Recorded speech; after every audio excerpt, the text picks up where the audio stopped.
Ifakoo bakkal shabarii baraan hin dhiine ta'uu keessatti wanti hamaan argee nammiine lubbuu koo kan oolcha du'aa wabiidhaa baate Yesuusidhaa mankafti lubaa ba'aa koo baate Ifakoo bakkal shabarii baraan hin dhiine ta'uu keessatti wanti hamaan argee nammiine Lubbuko kan oolche du'aa wabiidhaa baate Yesuusidhaa mankafni lubaa ba'aa koo baate Araara isaatii dhoksan fayyuu koo araara isaatii ayyaana isaatii anaaf simboon koo ayyaana isaatii araara isaatii dhoksan fayyuu koo araara isaatii ayyaana isaatii anaaf simboon koo ayyaana isaatii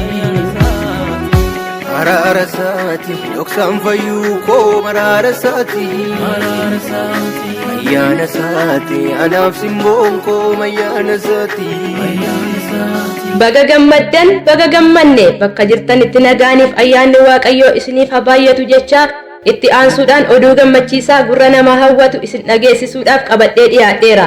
Innis obboleessi keenya Takiluu Tamasgeen kan jedhamu waldaa kiristaanaa warra wangeelaa Makaana Yesuus Itiyoophiyaa Sinodoosii Gimbii Jorgoo waldaa amantoota Konchii naannoo tokkummaa Congee keessaa tajaajilaa kan guddate yeroo hammaa lallaba wangeelaa mata dureen isaa ificha dhugaa fi jireenyicha isa ta'e Yesuusin beekuu jedhu qabatee nuuf dhiyaatee jira. Walumaa galatti lallabni dubbii sagalee Waaqayyoo kun eenyummaa fi maalummaa Yesuus Kiristoos kan nutti agarsiisudha. Hamma kallattiidhumaan gara isaattan isin dabarsaa dhaggeeffadhaatii itti eebbifamaan dhaamsa kooti.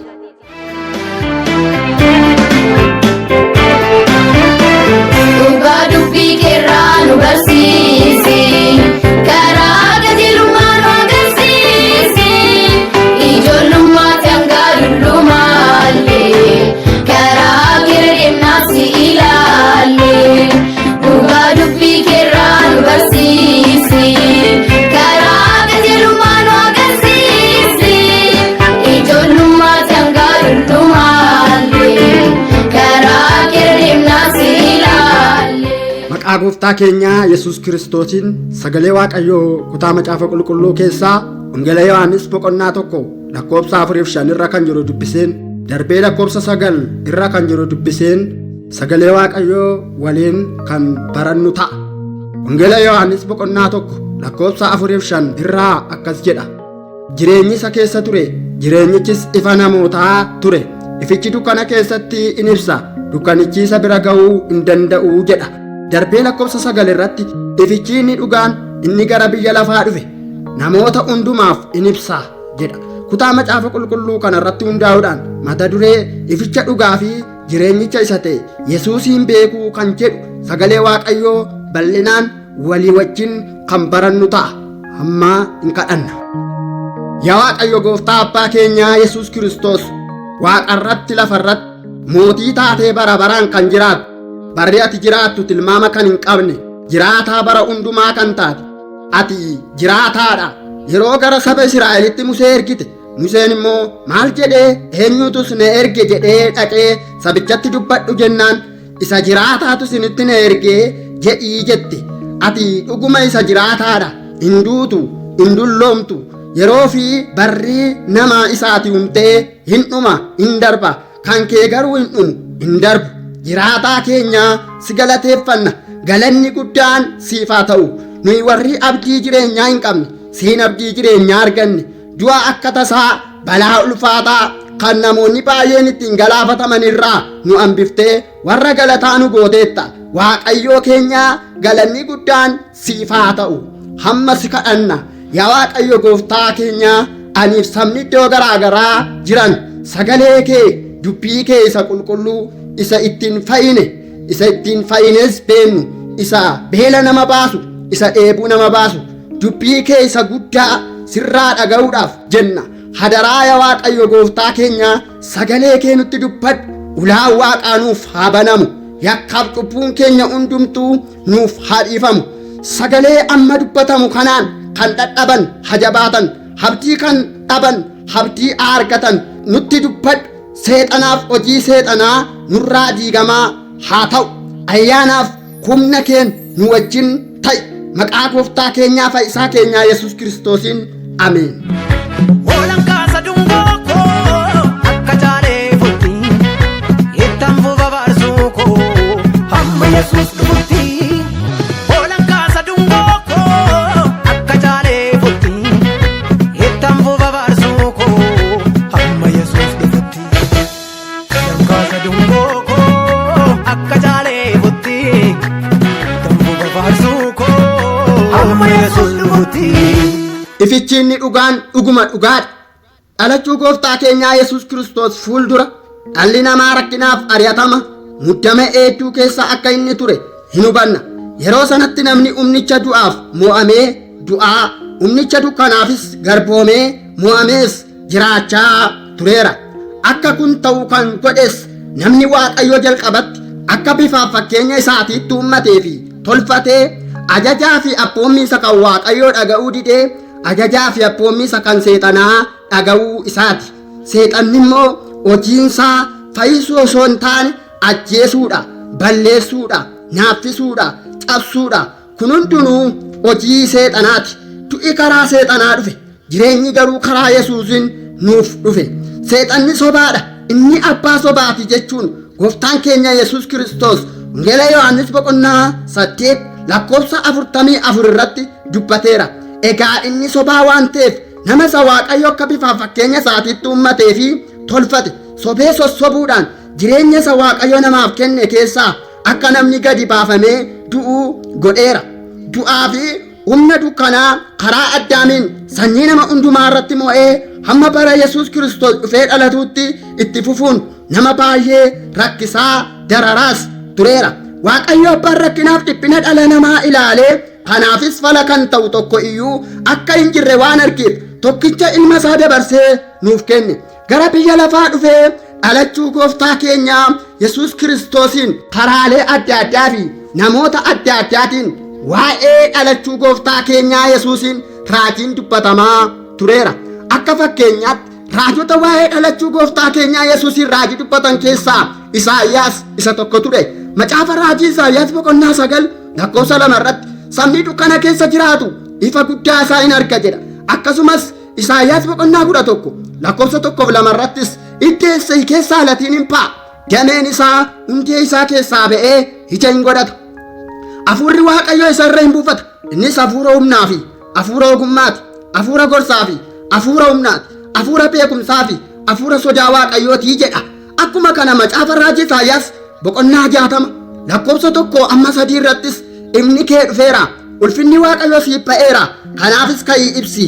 Kunoo dukkanni lafatti ni uffisa, dukkanni limixiinis saba lafa irraa hin dhoksa. Siif garuu inni Waaqayyoo hin ba'a, ulfinni isaas sirratti hin argama. Sabni lafa irraa gara ifa kee, mootonnis gara biiftuu isa siif ba'uu hin dhufu jechuun utuu inni waa'ee dhalachuu gooftaa keenya Yesuusiin raajii dubbatu argina. Namoonni baay'een dhalachuu gooftaa keenya Yesuusiin abdii fi hawwiidhaan eeggachaa turaniiru. Haa ta'u iyyuu malee utuu gooftaan keenya Yesuus Kiristoos gara biyya lafaa dhufee hin dhalatin isa dursee kan mul'ate Yohaannis Cuuphaa ture. Kaayyoon mul'achuu Yohaannis Cuuphaa ofii isaatii jireenya ta'ee jireenya kennuutu hin ta'in isa jireenya ta'ee jireenya namaaf kennuu danda'u, isa ifa ta'ee ifa namaaf kennuu danda'u waa'ee Yesuus Kiristoosiin dhugaa ba'uu fi namattis argisiisuu ture. Kanaaf Wangeela Maatiyos boqonnaa 3 lakkoofsa 11 amma lakkoofsa 12tti ani bishaaniin isin cuupha, inni ana booddee dhufu garuu ana irraa hin jabaata, ani kophee miilla isaatiillee baachuudhaaf nama ta'u miti, inni ibiddaa fi hafuura qulqulluudhaan isinin cuupha jechuudhaan utuu inni waa'ee Yesuusiin ibsuu argina. Akkuma kana Wangeela Yohaannis boqonnaa 1 lakkoofsa 14 irratti sagalichi nama foonii ta'e nu gidduu buufate, ulfina isaa ayyaanaa fi dhugaadhaan guutes argine. Ulfinni isaa isa ilmi tokkichi abbaa irraa argatu ture jedha. Ifichi dhugaan eenyu? Ifichi dhugaan eenyu kan jedhuuf ifichi dhugaan gooftaa keenya Yesuus Kiristoosidha. Inni ifa isa dhugaa isa sobni tokko iyyuu keessa hin jirredha. Inni ifa isaa amma argamee amma dhabamu osoo hin taane ificha isa bara baraan ifaa hafuudha. Hin dhaama, hin bada jedhamee hin shakkamu. Isa shakkamus miti. ificha bara baraa isa ta'e Yesuus Kiristoosidha. Yesuus ifa bara baraati, diina dukkanaati.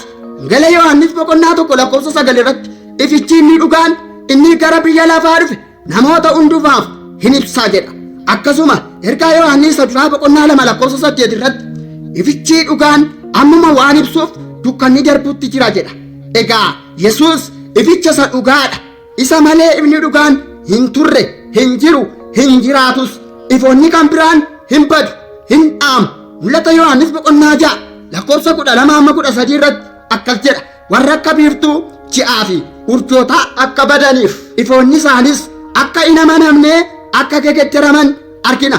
Wangeela Maarqos boqonnaa 13:24-25 irratti yoo ilaalle gooftaan keenya Yesuus guyyaa deebi'ee dhufuu isaa sanatti biiftuun akka dukkanooftu, jiinis ifa ishee akka hin laanne, urjoonni waaqarraa akka harca'an dubbateera. Egaa ifichi dhugaan bara baraanis ifa ta'ee ifaa kanaaf inni Yesuus Kiristoosidha. Yesuus Kiristoos duwwaadhas. Inni immoo har'ayyuu sichiyyuu ifa keenya isa nuyi hin bada jennee hin shakkineedha. Macaafa raajii Isaayyaas boqonnaa 60:19-20 irratti ani Waaqayyo ibsaa bara baraa siif nan ta'a. Ulfina kootu ifa kee ta'a malee si'achi guyyaan, biiftuun, jiini halkanis ifa siif hin ta'u jedha. Egaa ifichi inni nuuf ba'e kun isa deebi'ee dukkanaa'u akka inni hin taane beekuun keenya gaariidha. Inni lammaffaan ifichi kan eenyuuti isa jedhudha. Wangeela Yohaannis boqonnaa 8:12 irratti Yesuus amma namootatti dubbate, ani ifa biyya lafaati. Namni ana duukaa deddeebi'u ifa jireenyaa hin qabaata malee dukkana keessatti hin adeemu jechuudhaan utuu gooftaan keenya Yesuus dubbatu in argina. Inni kan biraan ifichi kan warra Yesuusitti amananii akka ta'e Wangeela Yohaannis boqonnaa 12:46 irratti eenyullee kanatti amanu dukkana keessatti akka hin hafnetti ani ifa ta'ee gara biyya lafaa kanaa dhufeera jechuun utuu gooftaan keenya Yesuus Kiristoos dubbatu in argina. Egaa ifichi kan eenyuuti isa jedhuuf kan warra isatti amananii fi kan warra isa duukaa bu'aniiti jechuudha. Inni sadaffaan kaayyoon ifichi gara biyya lafaa dhufeef maalii kan jedhudha. Ifichi gara biyya lafaa dhufuun isaa akkasuma miti. Inni kaayyoo gara biyya lafaa dhufeef qaba. Kaayyoon inni gara biyya lafaa dhufeef kunis inni jalqabaan kan isatti hin amanin akka isatti amanee jireenyicha argatuufidha. Wangeela Yohaannis boqonnaa 12:46 irratti eenyullee kanatti amanu dukkana keessatti akka hin hafnetti ani ifa ta'ee gara biyya lafaa kanaa dhufeera jedhee gooftaan keenya Yesuus tuunni dubbatu in argina. Akkuma kana Wangeela Yohaannis boqonnaa 12:36 irratti ijoollee ifa akka taatanitti ificha utuu qabdanii ifichitti amanaa jechuun gooftaan keenya Yesuus utuu inni dubbatu in argina. Egaa kaayyoon ifichi gara biyya lafaa dhufeef inni guddaan isatti kan hin amanne akka isatti amanuufidha. Inni kan biraan kaayyoon mul'achuu ifichaa yookaan gara biyya lafaa dhufuu ifichaa maali kan jedhuuf inni lammaffaan humnicha dukkanaa fi garbummaa du'aa isa karaa Addaamiin dhufe nama hundumaa irratti mo'e sana jalaa nu baasee gara jireenyaatti nu fiduudhaaf karaa Addaam namicha jalqabaa sanaa du'atu sanyii nama hundumaa irratti mo'e. Karaa Yesuus isa ifa ta'ee gara biyya lafaa dhufee garuu jireenyatu nuuf kennuuf argame. Karaa isaa dukkanaa fi du'a jalaas hin baane. Roomaa boqonnaa 5:12 irratti egaa cubbuun karaa nama tokko gara biyya lafaatti akkuma dhufe duunnis karaa cubbuu akka gale akkasumas namoonni hundinuu waan yakkaniif duunni sanyii nama hundumaa wal ga'ee jedha. Akkasuma Qorontos isa duraa boqonnaa 15:21-22 irratti du'uun karaa nama tokko akkuma dhufe warri du'an ka'uunis karaa nama tokko dhufeera. Harkisa Addaamiin namoonni hundinuu akka du'an akkasuma immoo harkisa Kiristoosiin namoonni hundinuu hin jiraachifamuu jedha. Egaa karaa Addaamiin du'i yoo nutti murtaa'eyyuu karaa Kiristoosiin jireenyi nuuf kennaneera. Kanaaf nuyi karaa Yesuusiin jiraanneerra, nuyi karaa Yesuusiin jiraachaa jirra. Kanaafis nuyi sichiyyuu abdii jireenya si'achis qabna.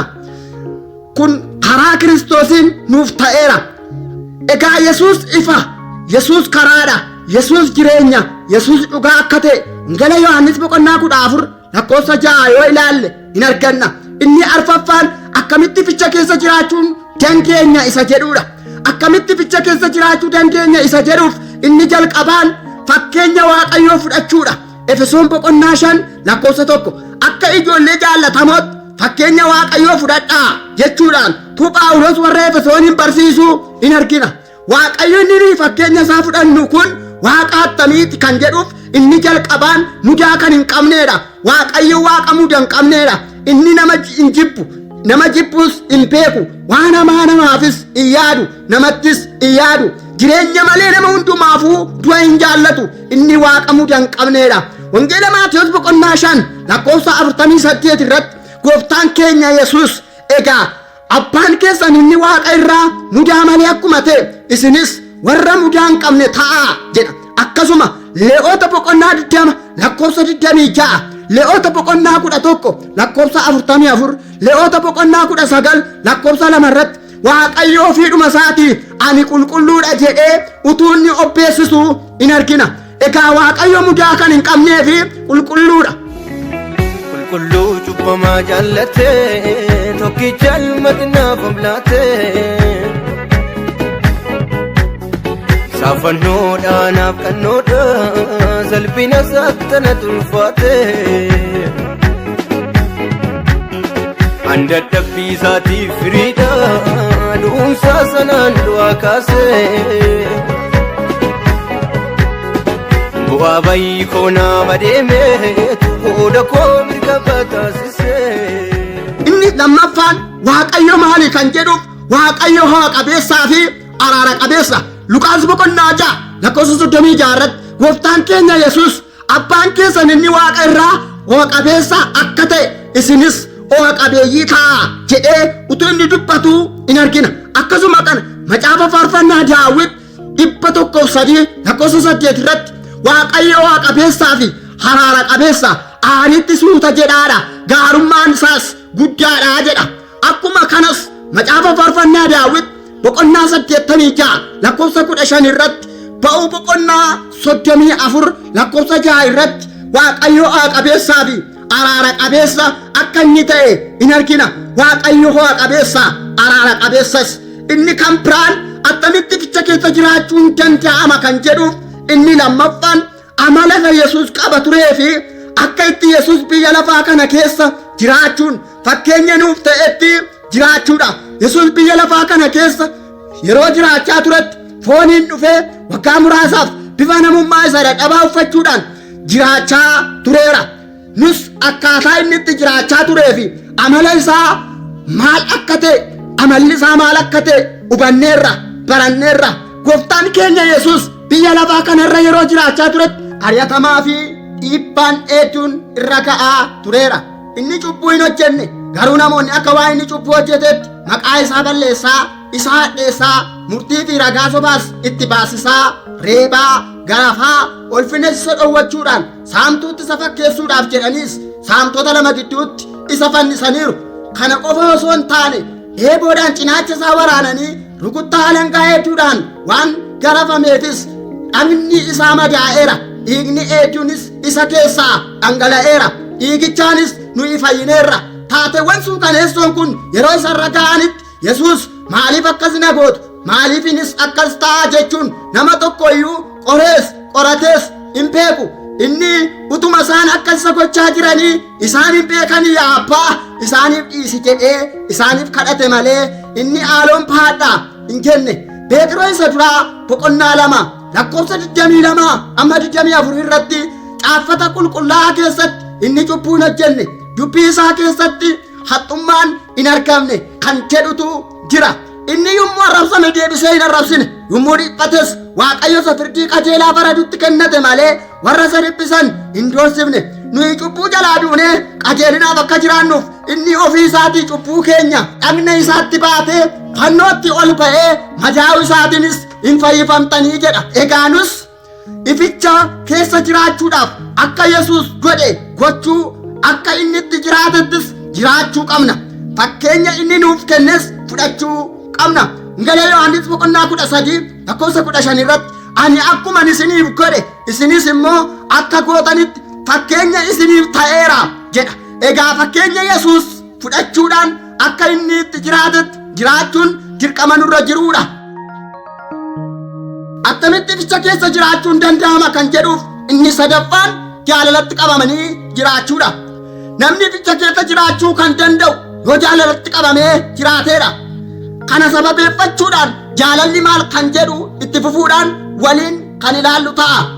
Jaalalli maal kan jedhuuf inni jalqabaan abboommii gooftaa keenyaa fi seera gooftaa keenyaa Yesuusiidha. Jaalalli abboommii gooftaa keenyaa Yesuus Kiristoosiin akka ta'e Wangeela Yohaannis boqonnaa 15:12 irratti abboommiin koo isa kana, ani akkan isin jaalladhe isinis wal jaalladhaa jechuun utuu gooftaan keenya Yesuus dubbatu in argina.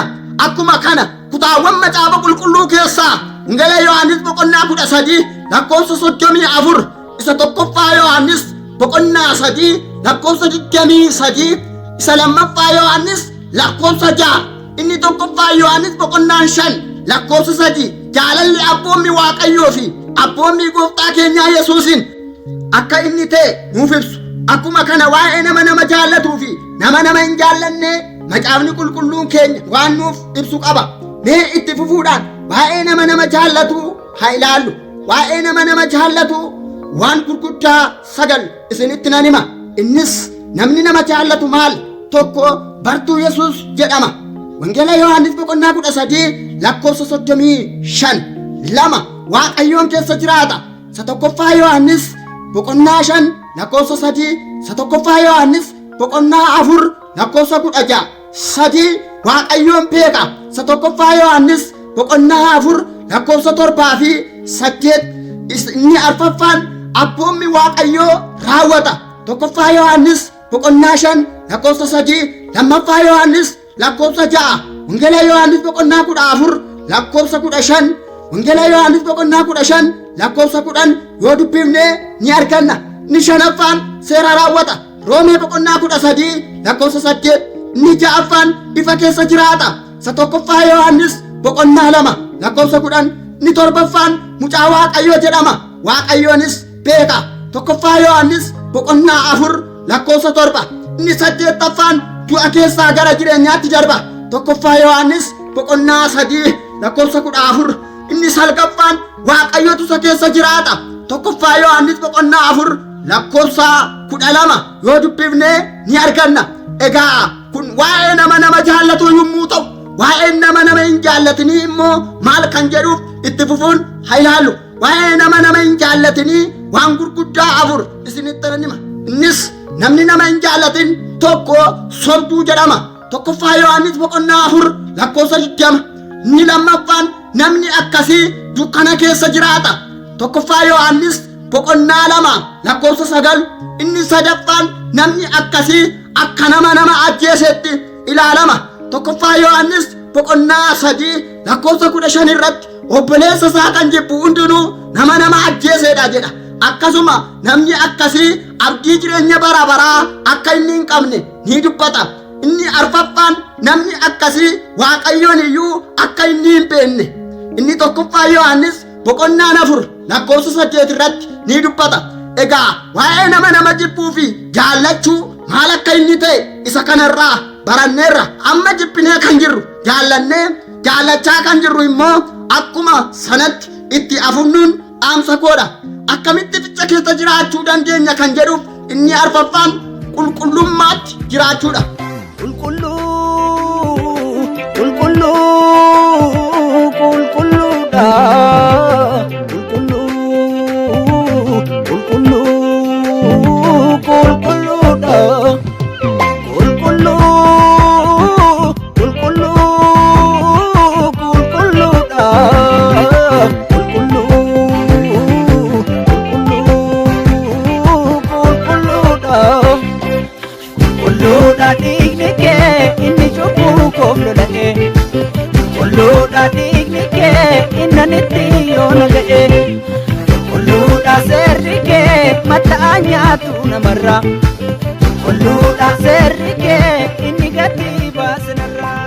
Namni ificha keessa jiraachuu kan danda'u dursa ofii isaa yoo qullaa'ummaatti eeggateedha. Efesoon boqonnaa 5:3 irratti akka warra Waaqayyoof qulqullaa'anitti jiraadhaa jedhee utuu Phaawulos warra Efesoonitti dubbatu in argina. Egaa attamitti jireenya keenya qullaa'ummaatti eeggachuu dandeenya isa jedhuuf inni jalqabaan yaada hamaa isa yaada gaariidhaan mormu of keessaa ajjeesuudha. Efesoon boqonnaa 4 lakkoofsa 22 hamma 24 irratti yaada namummaa goofaa isa duritti jiraachaa turtan isa qajeelaa nama goloomsuun manca'e of keessaa baasaa. Hafuura yaada garaa keessanii keessatti haareffamaa. Namummaa haaraa isaa fi qajeelummaatti qullaa'ummaa dhugaatti fakkaatti Waaqayyoo uumame uffadhaa jedha. Akkuma kanas jireenya keenya qullaa'ummaatti eeggachuudhaaf wanti nuyi gochuu qabnu maali kan jedhuuf inni lammaffaan cubbuu dhagna keenya xureessurraa fagaachuudha. Cubbuun hundumtuu xuraa'aa nama godha. Hojii cubbuu keessaa ijaabalalummaan isaan tokkodha. Dhanna namaas ni tuqu. Namas xureessuu akka danda'an ni beekna. Isaan kun beekamoodha. Inni tokkoffaan Qorontos boqonnaa 6 lakkoofsa 18 irratti alalummaa baqadhaa. Cubbuu namni hojjetu keessaa isaan kaan dhanna namaa hin tuqan. Namni alaleen garuu dhagna isaatiin cubbuu hojjeta jedha. Dhagna keenya maaliif qullaa'ummaatti eeggachuun barbaachiseessa jedhuuf inni jalqabaan dhagni keenya mana qulqullummaa hafuura qulqulluu waan ta'eefidha. Isa tokkoffaa Qorontos boqonnaa 6 lakkoofsa 19 irratti dhagni keessan mana qulqullummaa hafuura qulqulluu isa isin keessa jiru ta'uu isaa beektanii hafuura kanas Waaqayyo biraa akka argattan mana qulqullummaa hafuura isaa erga taatanii isin kan ofii keessanii miti jedha. Akkuma kana tokkoffaa Qorontos boqonnaa 3 lakkoofsa 16-17 irratti yoo dubbifne in arganna. Inni kan biraan qullaa'ummaatti jiraachuudhaaf inni sadaffaan qoosaan hin taaneef dubbiin hin barbaachifne arraba keenyaaf afaan keenya keessaa akka hin baane gochuudha. Wanti hamaaf gaariin yaada garaa namaa keessaa ba'a. Isatus yaada garaa namaatti qophaa'a. Kan ba'ee akka mul'atu godhus afaan keenyaa fi arraba keenya. Isatus jireenya keenya xuraa'aa godha. Wangeela Maatewos boqonnaa 15 lakkoofsa 11 irratti wanti afaan namaa ni xuraa'aa akka nama hin goone garuu wanti afaan namaa keessaa ba'u xuraa'aa akka inni nama godhu gooftaan keenya Yesuus dubbateera. Wangeela Maatewos boqonnaa 15 lakkoofsa 17 hamma 18 irrattis utuu inni dubbatu in argina. Akkuma kana abbaan ergaa Yaaqoob boqonnaa 3 lakkoofsa 5 hamma 6 irratti akkas jechuun utuu inni waa'ee arrabaa ibsuu in argina. Innis arrabni akkasuma bu'aa dhagnaa xiqqoo tokkodha. Waan gurguddaa baay'eedhaan of hin jaja. Ibiddi hammam xinnaatullee akka hammam guddatu iyyuu hin guba. Arrabni ibiddaa lafas jallina hundumaan hin guuta. Arrabni bu'aa dhagnaa keenya keessatti iddoo dhaabbataa qaba. Guutummaa dhagnaas hin xureessa.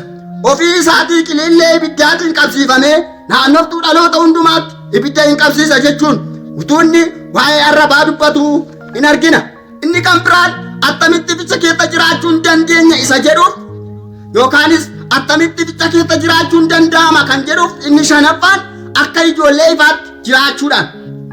Akka ijoollee ifaatti jiraachuudhaaf amala isa ijoolleen ifaa qaban qabaachuun ificha keessa jiraachuu nu dandeessisa.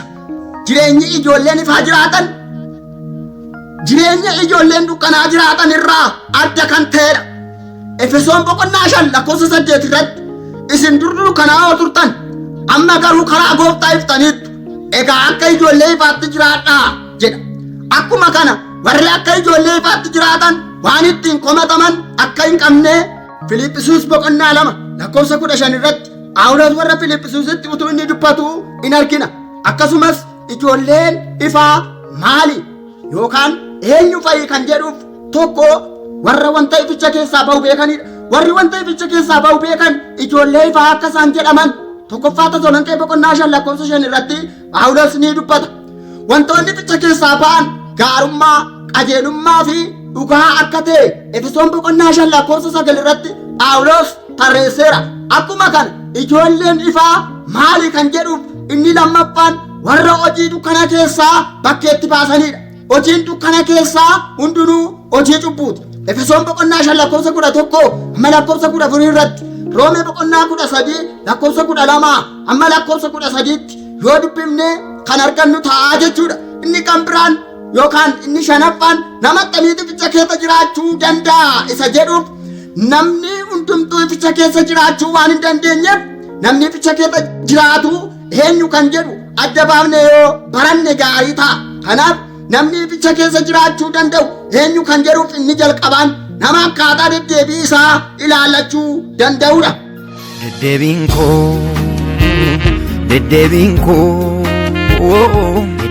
koo ija naaf godhatu.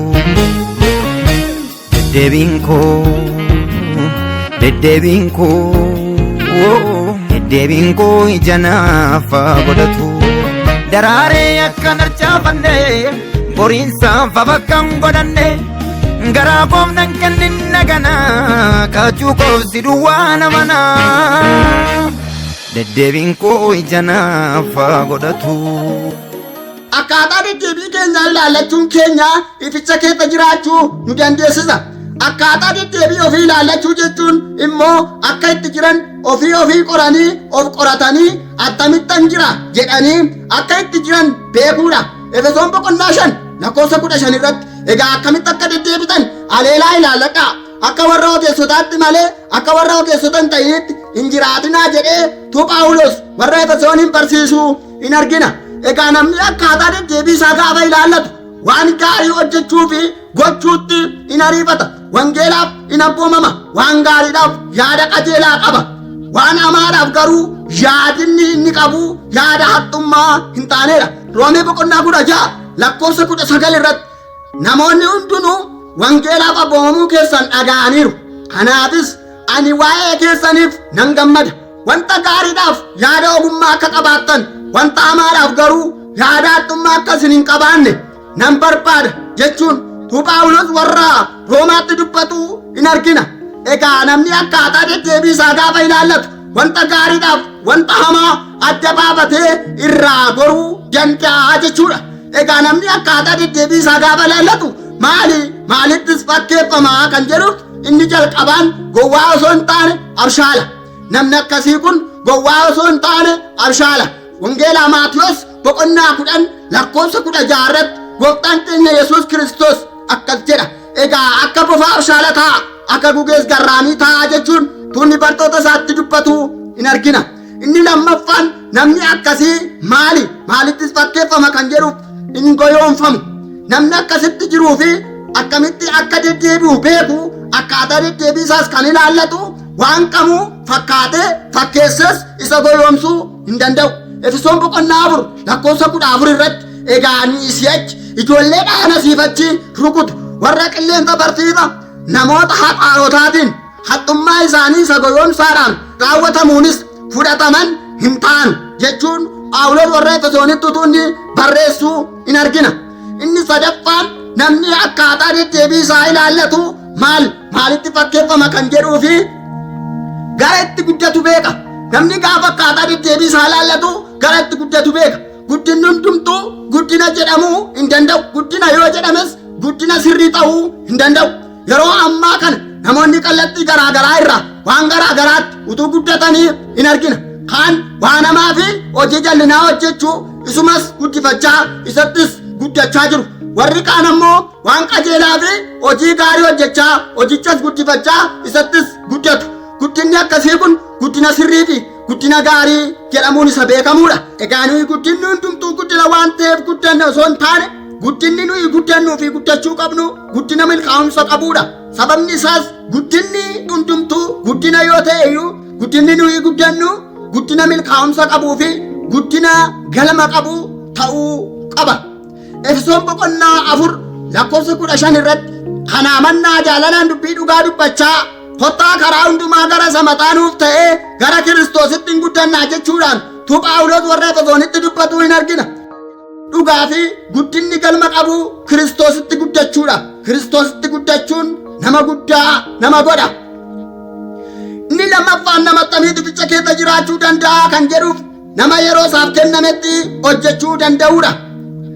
Yeroon kan inni nuuf kennameef inni guddaan akka nuyi harka marannee teenyuuf osoo hin taane akka nuyi ittiin hojjennuufidha. Yeroon kan inni nuuf kennameef hojiidhaafidha. Waaqayyo gaafa nama uume nama hojii hojjechuu danda'u uumes tolches. Namni kan inni uumameef yookaan tolchameef hojiidhaafidha. Kaayyoo Waaqayyo nama yaadee uumeef kanumaaf. Macaafa Seera Uumamaa 2:5 irratti yeroo namni laficha irratti hojii hojjetu hin jirretti bokkaa akka inni hin roobsine argina. Erga namni uumame booddee garuu wanti namni hojjechuu danda'u akka inni uumame argina.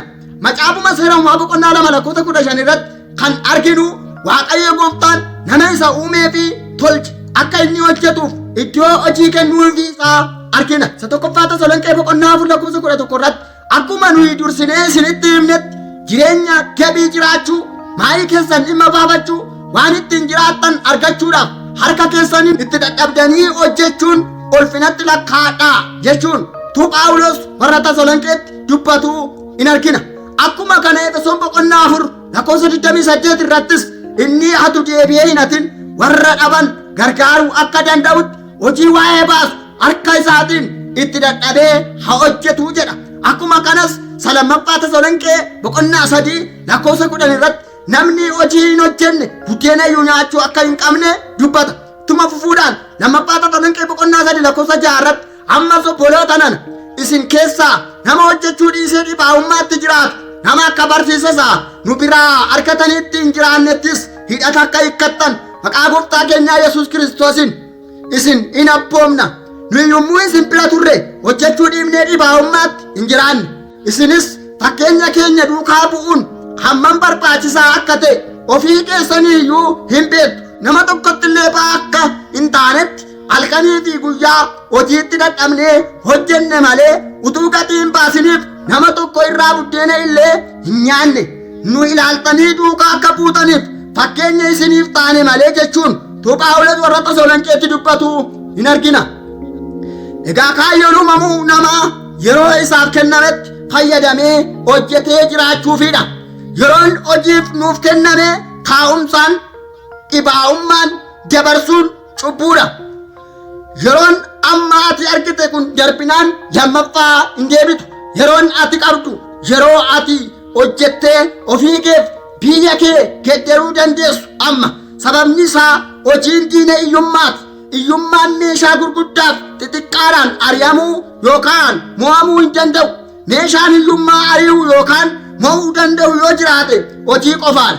Hojiin daandii guddinaati. Hojiin nama guddaa nama godha. Kanaafis baroonnii fi guyyoonni nuyi dabarsine hojii malee yoo ta'an iyyuu barootaa fi yeroota nu dura jiran kanatti hojii malee dabarsuu akka nu hin qabnen dhaamsa koo isiniif dabarsuu barbaada. Inni sadaffaa fi inni dhumaan nama akkamii ificha keessa jiraachuu danda'a isa jedhuuf nama jaalalli Gooftaa maal akka ta'e adda baasee beekuudha. Jaalalli Gooftaa maal akka ta'e adda baasanii beekuun ificha dhugaa fi jireenyicha keessa jiraachuu nama dandeessisa.